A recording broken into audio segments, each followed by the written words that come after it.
Welcome back to Cruton SB Nation's college football recruiting super show. I say super show because it's really fun to say. My name is Dan Rubenstein, of course. I am joined by Bud Elliott, head honcho. It's really fun to say the word honcho as well, of SB Nation recruiting. Bud, how you doing? We're going into week 5. How's life? It's not bad. Now, do you think Will Muschamp would say honcho, or do you think he would say honcho? Honcho, head honcho. Honcho, yeah. I was just thinking about if y'all don't get that, go watch the SEC Network commercial where he's supposed to say poncho and instead he says puncho. I think it's time for you to get a business card that says SB Nation recruiting, head honcho. That can actually work. Yeah, I'm due to reorder. The time is right. All right. It is not a hugely exciting week, although the next couple of weeks, week 6 and week 7, look to be huge weeks both on the field and on the recruiting trail as recruits are on official visits at huge schools for huge games. What has transpired? I mean, we speak every Thursday. What has transpired in the world of commitments, visits, big news, shifts, trends, whatever, since we last spoke? Kind of the two main things. We knew last week that DeMarcus Lodge had decommitted, the really good, probably the most college-ready receiver, I think is what we called him last week in this class. Decommitted from Texas A&M. Now looking around, most people think he's going to end up at Baylor. Kevin Sumlin ended up saying that A&M does not need kids who don't want to compete, and that just happened to correspond with DeMarcus Lodge decommitting just a little while earlier. So perhaps there could be a connection. Of course, as a head coach, he's not allowed to come out and say recruits by name, but I think most of us with the brain have a decent idea at where that was going. So I figured we would chat real quick about how certain recruits and how parents might take that. On the one hand, it does seem like a very generic thing. You see that on message boards a lot. Like, he didn't want to be a Vol, didn't want to compete, didn't want to be a this, didn't want to be a Duck, didn't want to be a Trojan, couldn't compete. How true is that, or is it just sort of coach speak? I think it is true to an extent. I mean, it all has to be factored into your recruitment. If you're a recruit, don't go somewhere where they have like 4 other kids in your position who are in your class or just a class older than you. You're probably not going to beat them out. I mean, you might beat 3 of them out, but if you don't beat the 4th one out, you're still on the bench. Now back in the 90s, like Bobby Bowden could sign 3 guys at the same position, and there was no internet. So unless these guys wanted to just hang on those 900 phone numbers where you called in for the updates at like 99 cents a minute or whatever, and did that whole deal, they might not know who else FSU or any of those schools were recruiting. I mean, Steve Spurrier used to talk about this, how Bowden could sign all that number of guys. The internet, you can actually figure out who the school is recruiting besides you at that position that you play. So it should factor in. It shouldn't be the top factor because you still have to go work for your position. You have to get better, and there's a lot of things outside of your control. Injuries for one, coach's preference for 2, as far as who plays and where you end up playing. You also have to consider other factors like, do you like the school? Can you see yourself living here for the next 3 to 5 years? Things like that. How's your relationship with the coaching staff? But to totally ignore it, I think is pretty silly. And I think all these coaches who would say that they don't want guys who won't compete, of course they don't want guys who won't compete. You want everybody to be able to compete. But you also, on the flip side, you do sell playing time. There's no doubt. Anytime anybody goes and rebuilds a program, you sell a lot playing time as a major factor. Look at what Bush Jones is doing in Tennessee. All that youth that's playing now, they're trumpeting the 21 freshmen that are getting playing time. Guess what? Those guys had to be pitched that playing time. This is true. Well, in the case of DeMarcus Lodge and Texas A&M, what is the situation as for the depth? Obviously, Myles Garrett has come in and compete and has been on the field and has been unbelievable so far. What is their depth like on the defensive line? Well, on defensive line, it's not that great. With Lodge, though, if you think about some of the receivers they've signed in Speedy and Ricky Seals-Jones and all the guys they've brought in, it's a lot harder. Even though they use 4 receivers at one time, pretty often in A&M's offense, it's still not that easy to come in and get really early playing time unless you're just a total stud. And I think Lodge is, but now A&M is just stacked receiver on receiver on receiver. And there may be more playing time available elsewhere. Not to say that's the sole reason he decommitted. I don't think you can really take Kevin Sumlin's word for that. Right. I don't know why I thought DeMarcus Lodge was a defensive lineman, but yes, there's only so many balls to go around, and it does feel like a little bit of coach speak. But yes, I think the general sentiment is true. Immediate playing time available, though, if he does want to play defensive line. I think A&M would take it back in a heartbeat because they need a lot of help there on the defensive line. Fair enough. All right, what happened in the world other than the Coach Sumlin's comments about Lodge, commitment-wise? What has happened since we last spoke? Actually, Ole Miss picked up a commitment, and Hugh Freeze does the whole bass fishing meme where he tweets out the picture of him hauling in a big lunker there, largemouth bass, and he ended up getting Leo Lewis, who a lot of people think is the number 1 or number 2 inside linebacker in the country, to commit to the Rebels. A former Alabama commitment guy who I think some thought could end up at Mississippi State at least a month or 2 ago, but Ole Miss has been coming on strong, so not entirely surprising that he did end up going to the Rebels, maybe a little earlier than some people thought, but yeah, Ole Miss is good at recruiting, especially those in-state kids, and they do a nice job there. They do a nice job up in Memphis, and you have to give Hugh Freeze and his staff a lot of credit, even if they're not recruiting quite at that level that they were 2 years ago in the famous Kimdichie and Tunzel class. I was going to say the SEC West has been active. Yeah, just a little bit. Will Gregg, the tight end, finally ended up going to Arkansas, which I think is a place that most everybody thought he would end up going. A kid who's a very physical player, really nice fit for what they do on offense because he's willing to block, and then when everybody gets sucked up against the run, he's willing to go out in those pass routes after you fake block on the play-action pass game. Really nice piece for Arkansas to have. You're probably not going to get a bunch of elite receivers to go to Arkansas in that offense, but having really nice tight ends who can showcase their blocking and their receiving, especially the traditional inline tight end, the guy that doesn't feel the need to demand that he lines up more in the slot and be moved around quite as much. That's a really nice get for them. Utah picked up an in-state offensive tackle in Brandon Bowen, a guy who's been really kind of shooting up boards as people see more film of him. And then on the same day, I believe, Ohio State offered him. And so that's kind of interesting, the timing there. And we'll kind of have to watch that situation and see if Utah can hold on. But, Utah's having a nice season so far. I think their over-under wins in Vegas to start the year was like 4.5. So they're already at 4. Pretty good shot that they hit the over there and may end up back in a bowl game, especially after beating Michigan last weekend. A pretty nice shot for them. Darius Fullwood flipped from Kentucky to Virginia Tech. He's a defensive end out of the D.C. area. Not entirely surprising there. I think that there were kind of rumors swirling that he could end up going elsewhere for a little while. Tyreek Cole, a 4-star cornerback out of Miramar, Florida, which is kind of down there between Miami and Lauderdale, ended up flipping from Florida State to West Virginia. A bit of an eye-opener, I think, for outsiders. I'd been telling our readers on TomahawkNation.com not to expect Cole to be in the class for quite some time. Wow. One of West Virginia's coaches is a former Miramar coach, and I truly believe the best fit for Cole may end up being getting out of Florida, getting to a better situation up there in West Virginia where the support system's really there for him to succeed and to stay on the right path there. And then Mississippi State, not to be outdone by Ole Miss, picked up a nice defensive tackle in Fletcher Adams. So a big-time recruiting week last week. A lot of quality kids either flipping or making their initial commitments, and it was pretty solid to see. Yeah, it never hurts even when your team is on the road and you're not there to see them in the home stadium, as the case was Fletcher Adams seeing Mississippi State go to LSU and win the game. Never hurts to win on a national stage as you're getting kids to get excited about going to your school. Certainly not. We should also mention that Josh Sweat's knee injury, the number 1 defensive end recruit in the country and many people's number 1 overall recruit, not really mine. I like the McKenzie kid going to Tennessee slightly better, but he's a really good player nonetheless. Ended up being a dislocated kneecap, which was, we had a lot of speculation on that night 2 weeks ago when he did hurt the leg, and people, he got put into an ambulance, so everybody thought it was pretty serious, and some people were speculating that he had broken his thigh bones, and that would obviously be really, really bad. This is a dislocated kneecap, so probably not as bad.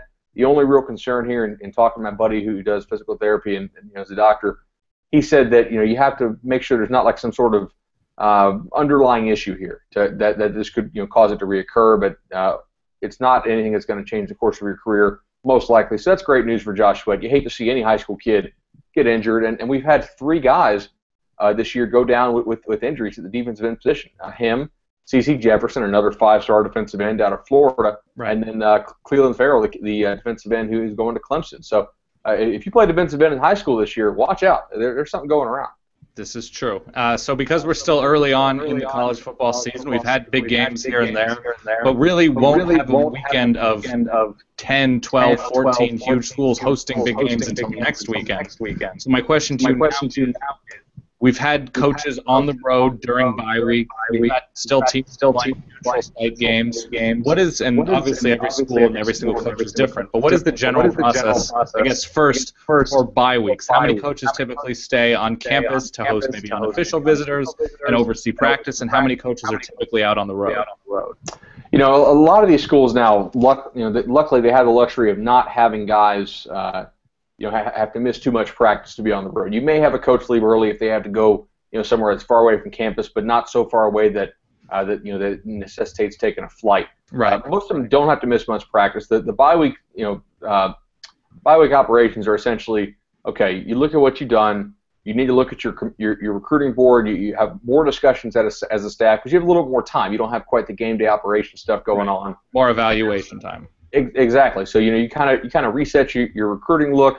You make all your calls, and then you plan out your visits for the next couple weeks. You make sure you communicate that to the recruits, and then you also you have to go see some kids during the bye week. You may have a little bit more time to go see some guys, especially because some of these schools in certain areas of the country, especially some more urban areas where there's just not a lot of green grass to play on. Right. Some of these schools play Thursday night games and Saturday night games.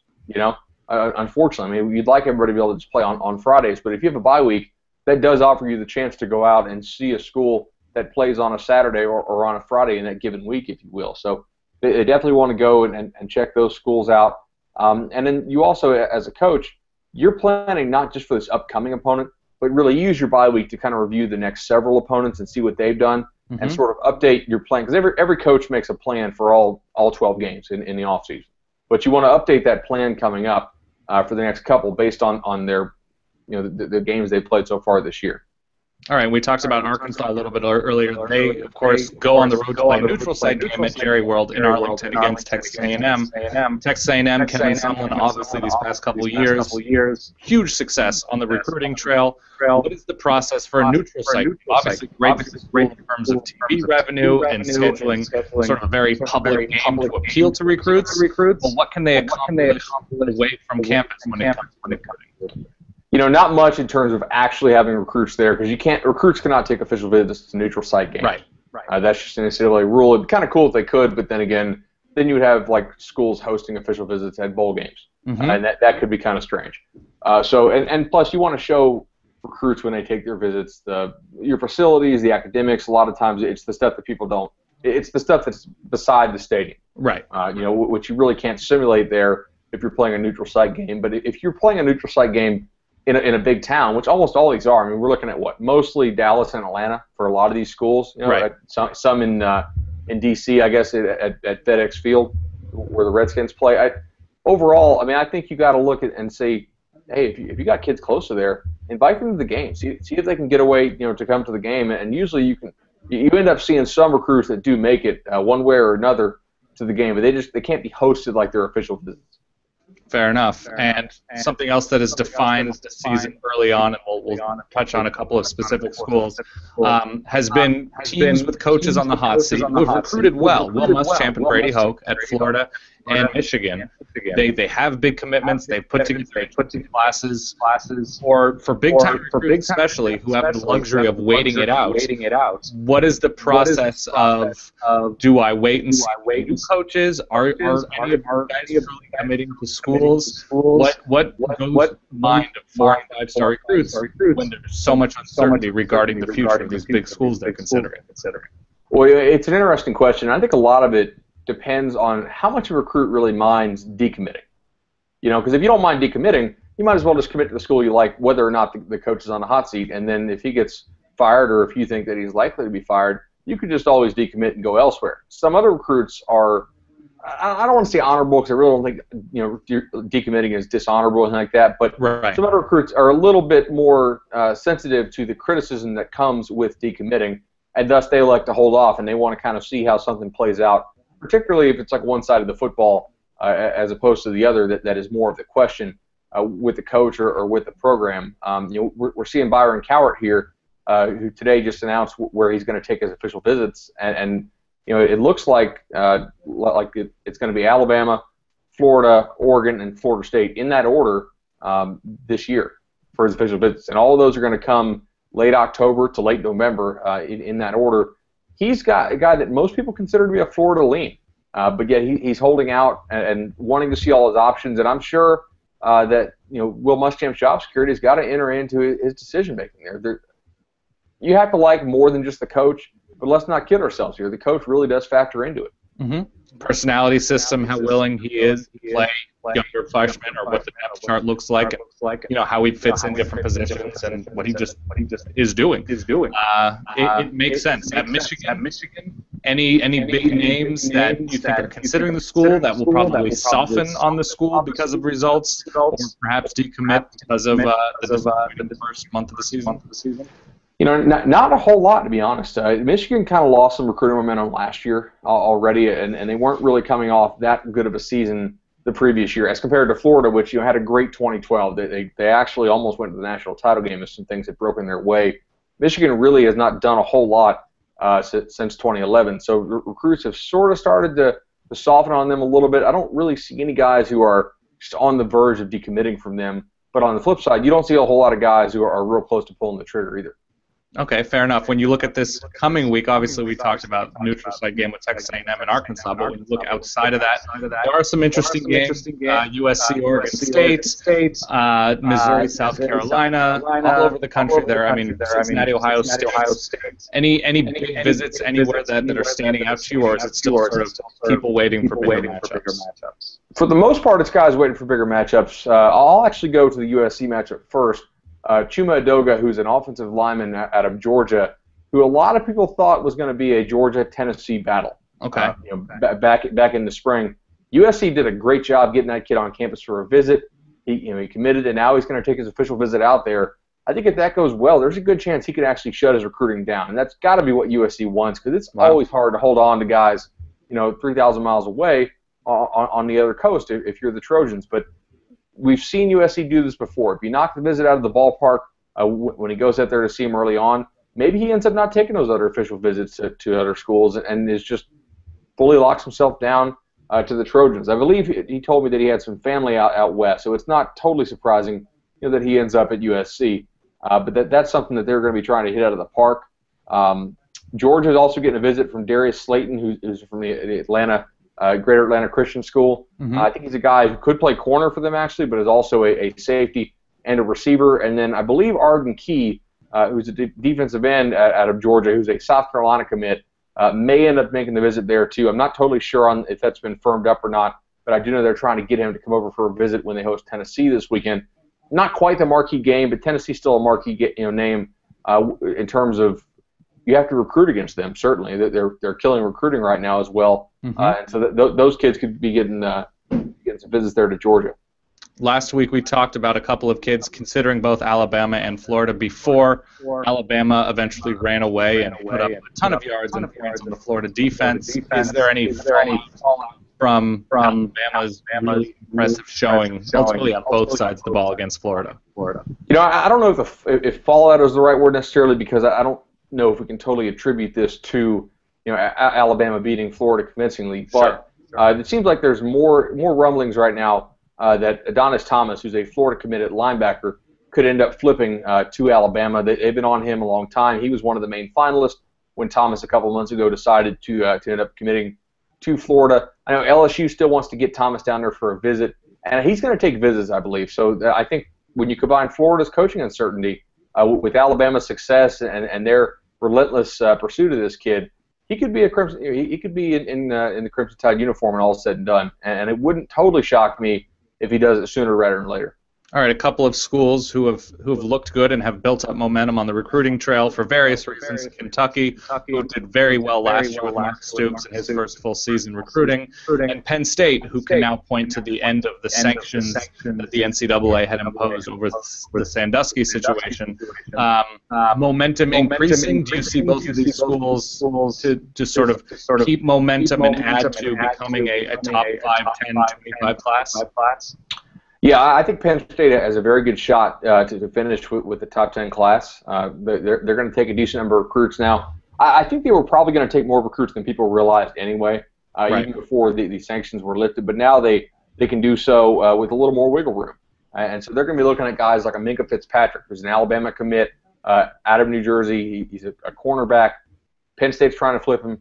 Florida State's trying to flip him as well. We'll see. I do think he'll end up taking visits to both schools and checking them both out and give them serious consideration. Alabama just brought in a really nice class of cornerbacks last year. So like we talked about previously, your recruit, you do probably consider what they're signing in your class or what they signed in the previous class, especially at positions that don't rotate all that much. And most teams aren't subbing out the corners every other play. Right. So that's something to watch there. And then Christian Wilkins, who's a defensive tackle out of Connecticut, I believe, is a really nice-looking player, a guy who I think Penn State has a very nice shot to sign, and an impact player for them who I think they would hold a spot for.